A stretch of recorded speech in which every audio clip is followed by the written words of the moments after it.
शाकद्वीपीय ब्राह्मण, सकल द्वीपीय ब्राह्मण या मग ब्राह्मण ब्राह्मणों का एक सर्वोत्तम वर्ग है। यही एक ऐसे ब्राह्मण हैं जिनका उल्लेख वेद और पुराणों में भी किया गया है, जो उत्तरी भारत में पाए जाते हैं तथा जो पुजारी, आयुर्वेदिक वैद्य आदि होते हैं। ये ब्राह्मण वर्ग में सर्वोत्तम होते हैं।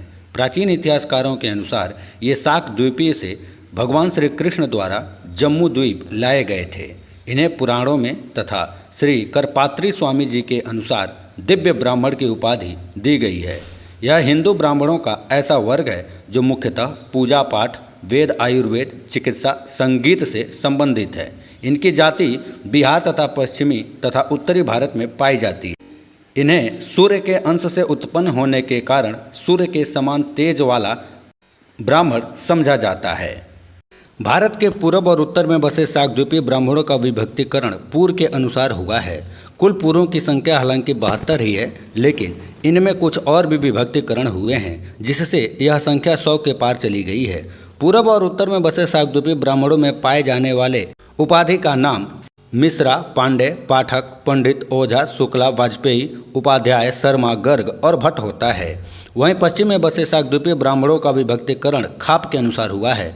मुख्य रूप से खापों की संख्या 18 ही है, लेकिन इनमें आगे चलकर कुछ और भी वर्गीकरण हुए हैं, जिससे कि यह संख्या 20 के पार चली गई है। पश्चिम में बसे शाकद्वीपीय ब्राह्मणों में पाए जाने वाले उपाधि का नाम साधारणतया सेवक, शर्मा, भोजक, कुबेरा, हटीला, कटारिया, मधुरिया, लोधा, जंगला, छापरवाल, बलद, असिवाल, मुंधाडा, देवरा, लल्लड, भरतानी, सांवलेरा, हिरगोला, भिनमाल, मेडतवाल या फिर अबोटी आदि उद्बोधन रहे हैं। यहाँ एक बात ध्यान देने की है कि पश्चिम में बसे शाकद्वीपीय ब्राह्मण का खाप और आस्य पद यानी उपाधि अलग अलग नहीं है। शाकद्वीपीय ब्राह्मणों के तेज का परिचय इस प्रमाण से भी मिलता है, जिसमें कहा गया है कि एक शाकद्वीपीय ब्राह्मण के संपूर्ण शरीर में 9 ग्रह का वास होता है।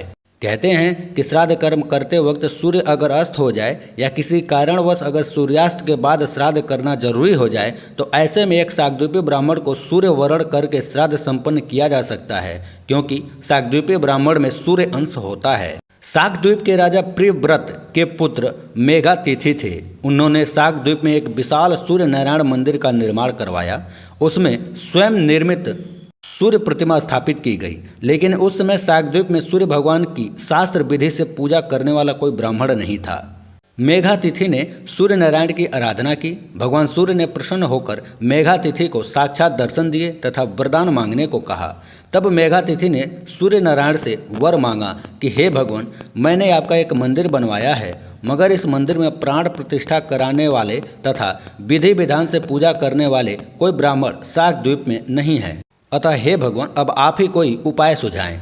भगवान सूर्य ने मेघातिथि की प्रार्थना पर अपने तेज से 8 ब्राह्मण उत्पन्न किए। ये 8 सूर्यपुत्र सामगान करते हुए भगवान से प्रार्थना करने लगे कि हे परमपिता, हमारे लिए क्या आज्ञा है। भगवान सूर्य ने कहा कि शाकद्वीप में मेघातिथि ने मेरा विशाल मंदिर बनवाया है। तुम लोग वहां जाकर मंदिर में मेरी प्राण प्रतिष्ठा करो, मेरी पूजा अर्चना विधि विधान से कर इनका कृत्य सुधारो तथा धर्म का प्रचार करो। इन ब्राह्मणों ने सूर्य भगवान की आज्ञा सिरोधार्य कर मंदिर में सूर्य मूर्ति की प्राण प्रतिष्ठा की तथा भगवान सूर्य और नारायण की विधि विधान से नियमित पूजा अर्चना करने लगे। तभी से इन ब्राह्मणों को शाकद्वीपीय ब्राह्मण के नाम से पुकारा जाने लगा।